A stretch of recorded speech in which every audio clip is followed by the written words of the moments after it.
let me ask you something, and I need you to sit with this before you scroll, before you click away, before you do anything else this morning.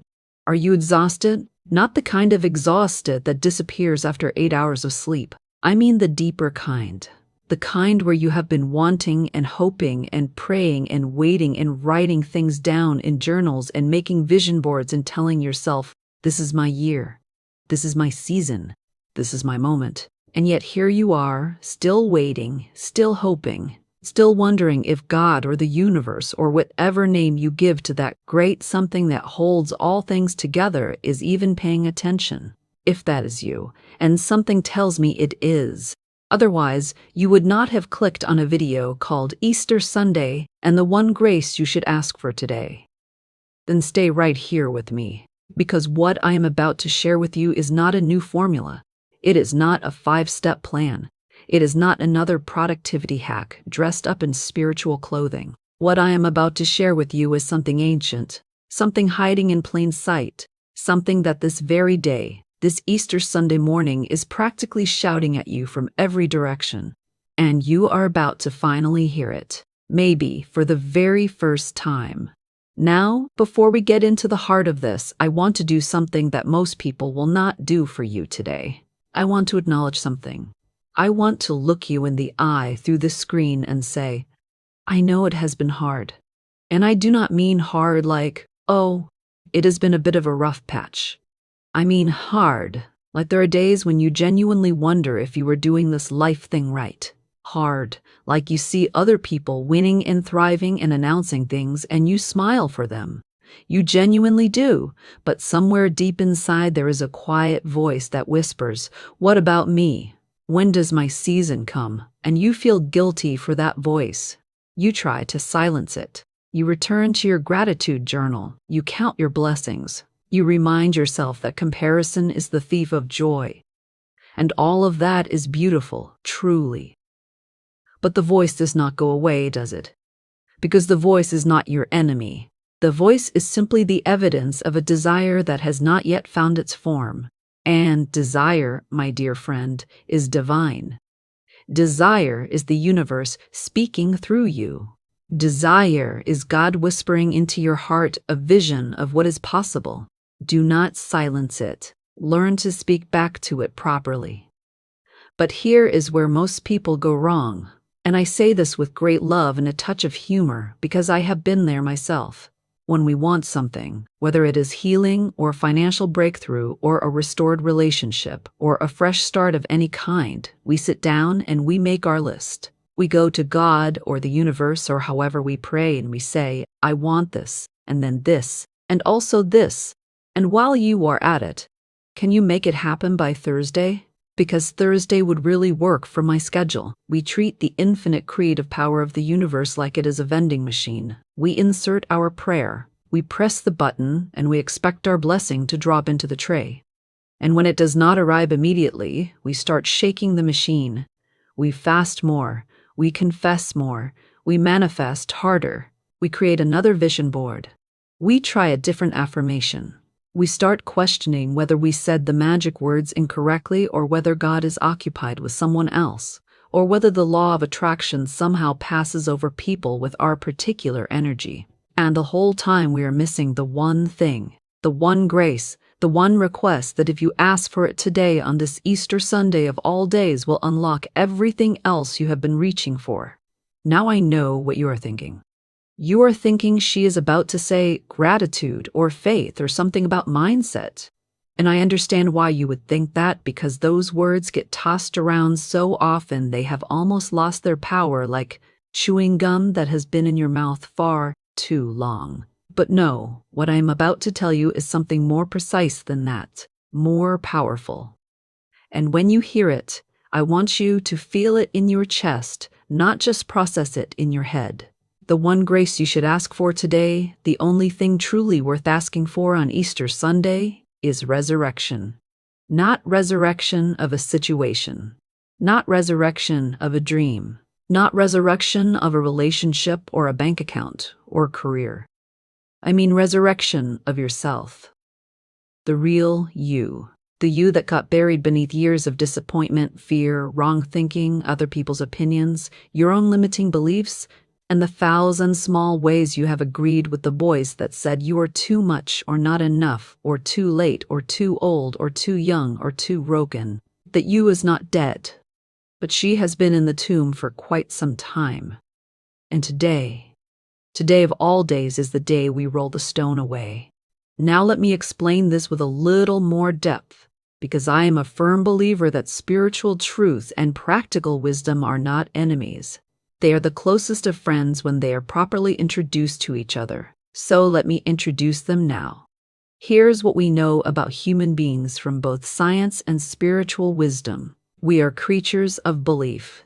Every neuroscientist worth their laboratory coat will tell you that your brain literally filters reality through the lens of what you believe.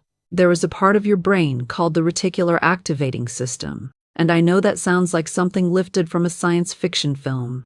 But stay with me, and its job is to scan your environment and surface the things that match your existing beliefs and expectations. This is why when you decide to buy a red car, suddenly you notice red cars everywhere. They were always there. You simply did not have the filter set to see them. Now apply that to your life. If your deep subconscious, firmly held belief is that things never truly work out for you, that blessings come close but never quite land, that you always wind up disappointed, then your magnificent brain, trying to be helpful, will filter your reality to confirm that belief. It will highlight the evidence for it. It will minimize the evidence against it. It will keep you locked in what the old mystics and metaphysicians called a mental equivalent. A picture in your mind so deeply grooved, so habitually accepted that it keeps reproducing the same outer conditions again and again. This is not punishment. This is not the universe ignoring you. This is not even bad luck. This is simply the law of correspondence doing exactly what it was designed to do. As within, so without. As the thought, so the thing. And here is the deeply wonderful news, the Easter Sunday news, if you will. Laws do not play favorites. The same law that has been keeping you locked in the old picture will. The instant you change the picture, begin working with equal enthusiasm to produce the new one. But you cannot change the picture by adding more items to your manifestation list. You cannot change the picture by wanting with greater intensity. You cannot change the picture by forcing your way through affirmations you do not actually believe. You change the picture by being resurrected, by allowing the old identity, the one constructed on limitation, fear, and wrong belief, to fall away, and stepping into the new one, the one God originally designed for you. And this, my friend, is the Easter message. This is what has been celebrated on this day for centuries, not merely a historical event, though I hold it as that too, but a cosmic demonstration, a living parable, a proof of principle that death is never the final word, that the tomb is always a temporary address, and that what looks finished is often simply resting before its greatest beginning. Let me give you a picture, because I love a good picture. I have always believed that a well-told story travels further than the finest lecture. Imagine a seed. Now a seed, when you first look at it, does not appear like much. It is small. It is hard. It does not smell like flowers. It does not provide shade. If you did not know what it was, you might discard it. And here is the remarkable thing about a seed. Before it can become what it was designed to be, it must first go into the ground. It must enter the dark. It must, in a very real sense, die to its current form. The shell must crack. The old casing must break open, and everything that looked like the end is actually the preparation for the beginning. Are you tracking with me? Because I want you to think about the area of your life that has felt most lifeless lately. The thing that you have prayed about and hoped about and nearly surrendered on. The relationship, the business, the health situation, the creative dream, the ministry, the financial turnaround, whatever it is. What if it is not over? What if it is in the ground? What if all of this time, what appeared to be burial, was actually preparation? What if the darkness was not punishment, but incubation? What if the waiting was not abandonment, but gestation? Because here is the truth about seeds. They do not return as slightly improved versions of the seed. They return as something entirely different, something that could never have been pictured just from examining the original seed. They come back as the full expression of their divine design. And so the question I want to place before you this Easter Sunday morning is this: are you willing to let the seed crack? Are you willing to let the old version of you, the version constructed on small thinking and fearful believing, and the habit of expecting very little, are you willing to let that version of you remain in the tomb? Because the resurrection you've been waiting for in your circumstances cannot arrive until there is first a resurrection in your thinking. Now I want to be very practical here. Because I am nothing if not practical. I believe in the mystical, and I believe in the everyday, and I believe they are meant to work together. So let me give you what I call a resurrection framework. 3 simple movements, not steps, because steps suggest you do them once and they are finished. Movements like music, like breathing, like anything that is truly alive. The first movement is what I call the acknowledgement. You have to acknowledge what has been in the tomb, not dwell on it, not hold a funeral for it, not compose it a eulogy that stretches until Tuesday. Just look at it honestly. What belief about yourself has been buried? Or perhaps what belief about yourself has been doing the burying? What have you accepted as your portion in life that was never actually yours to accept?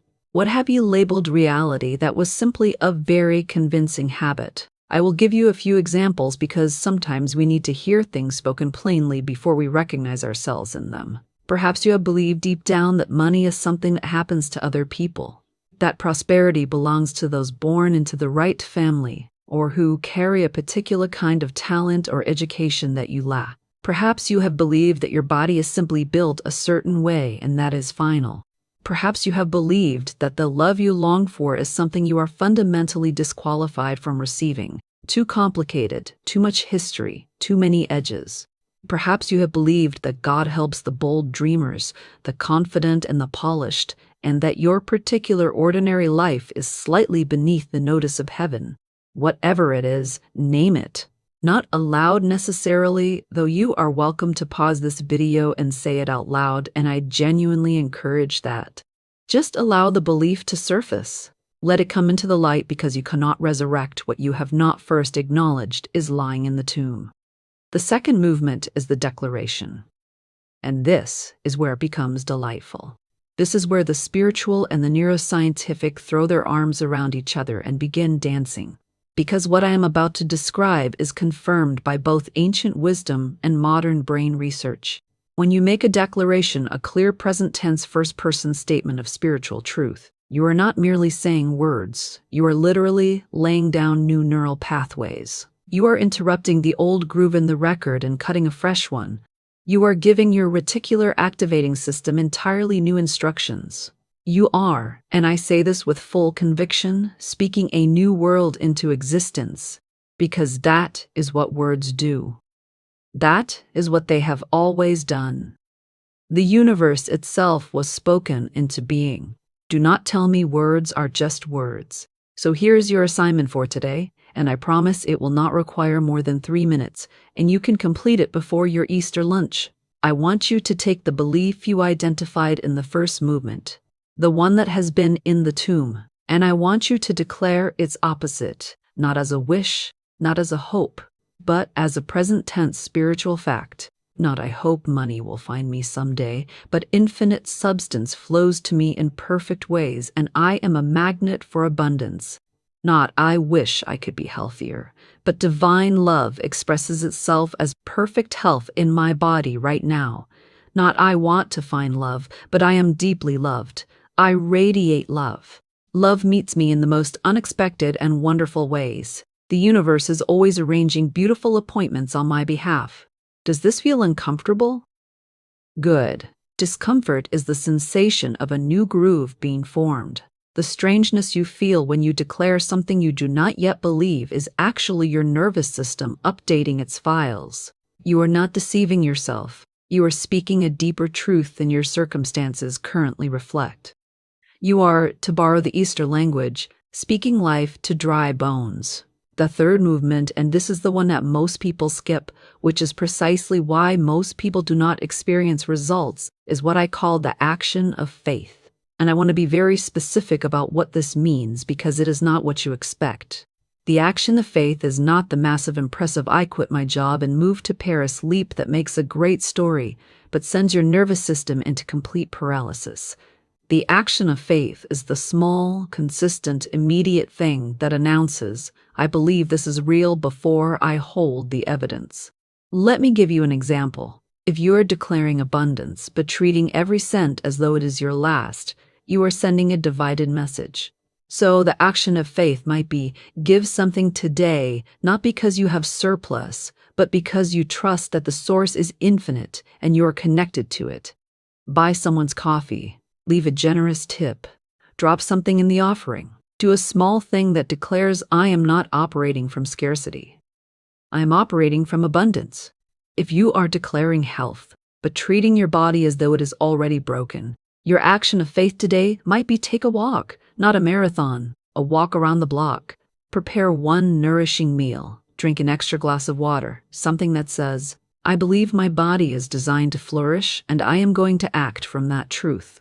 If you are declaring that love is available to you, your action of faith might be reach out to someone today.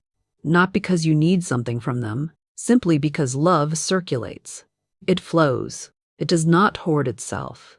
You be the one who reaches first. You send the message. You make the call. You smile at the stranger. You offer the small, loving gesture. And watch how love returns to you in forms you did not expect and could not have manufactured. The action of faith closes the circuit. It is the thing that declares to the universe, I am not merely thinking this. I am living it. I am embodying it. I am walking it out in real time. And that combination, the clear inner vision, the aligned spoken word, and the corresponding action, that combination is quite simply unstoppable. Now, I want to address something because I sense it is present in the room. There's someone watching this right now who is thinking, but you do not know what I have carried, and you are right. I do not. I do not know the specific texture of your pain or the particular shape of your waiting or the exact weight of what you have been carrying. And I would never pretend otherwise. But I do know this. The law of resurrection carries no exceptions clause. It does not declare this applies to everyone except the ones who have endured the very hard things. The very nature of resurrection is that it occurs after the most complete death. The more thorough the ending appeared, the more dramatic the new beginning. That is not comfort. That is principle. And I also know this. The very fact that you are here watching this video on Easter Sunday of all mornings reveals something significant about you. It tells me that something in you refuses to remain buried. Something in you is still reaching. Something in you rose this morning, perhaps even reluctantly, and said, there might still be something for me. There might still be a word carrying my name. I am going to look one more time. That reaching is not desperation. That reaching is resurrection stirring. That is the life inside you, the divine spark that cannot be permanently extinguished, pressing upward against the stone. And so I am here to tell you, push today. Push. Not because you have it all figured out, not because you feel prepared and confident and spiritually polished. Push because it is Easter Sunday and this is the day that stones get rolled away. I want to speak to you now about something I consider one of the great spiritual secrets, and it is this. The thing you wants you back. We invest so much energy pursuing our desires as though they are fleeing from us, as though we must chase them down and capture them and drag them into our lives through sheer determination. But the truth, the quiet, deep, consistently proven truth, is that the desire and the fulfillment are created simultaneously. You do not carry a desire for something that is not in some sense already yours. The picture in your heart is a preview, not a fantasy. The longing you feel is not a taunt. It is a homing signal. Consider how a radio works. The signal is already filling the air. It does not appear when you power on the radio. It does not get generated by your desire to hear music. It is already there, broadcasting without interruption. Your radio simply tunes to the frequency where the signal already exists, and you hear the music. You are the radio, your inner state, your beliefs, your declarations, your corresponding actions, that is your tuning dial. And the life you desire, it is already broadcasting. It is already in the atmosphere. The only question is whether you are aligned with the right frequency to receive it. This is not wishful thinking. This is not magical thinking. This is how every person who has ever built something extraordinary, every artist, every entrepreneur, every healer, every leader, every ordinary soul who constructed an extraordinary life, this is the method they used. They held a picture. They spoke that picture. They acted from that picture before it materialized in physical form. And then often quite suddenly and through means they could not have predicted or arranged themselves, the outer world reorganized itself to reflect the inner one. Because it always does. It always has. It always will. This is not a passing trend. This is a law. And laws by their very nature do not take days off. Not even Easter. So here is what I want to leave with you. And I want you to receive this like the gift that it is. Today is not simply a holiday. Today is not just a reason to consume more chocolate than is technically advisable and photograph children in their finest clothes. Today is a cosmic confirmation of the principle by which your entire life operates.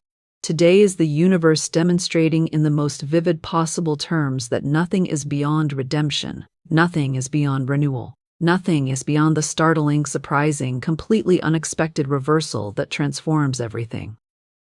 The tomb is empty. Do you understand what that means for you personally? It means your past does not hold final authority over your future. It means the verdict that circumstances appear to have issued on your situation is not binding. It means the story is not over. It is in fact just arriving at its most beautiful chapter.